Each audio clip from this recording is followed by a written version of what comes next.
First chapati யாருக்கு வேணும்?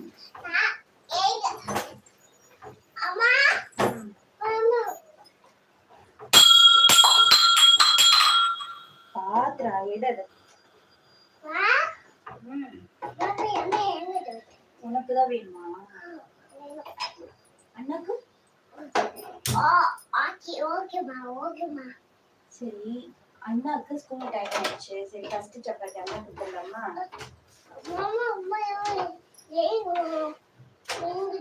உனக்குதான் வேணுமா?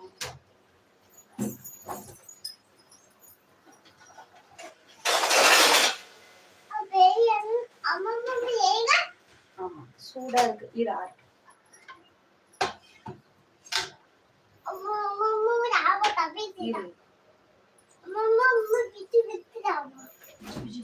எனக்கே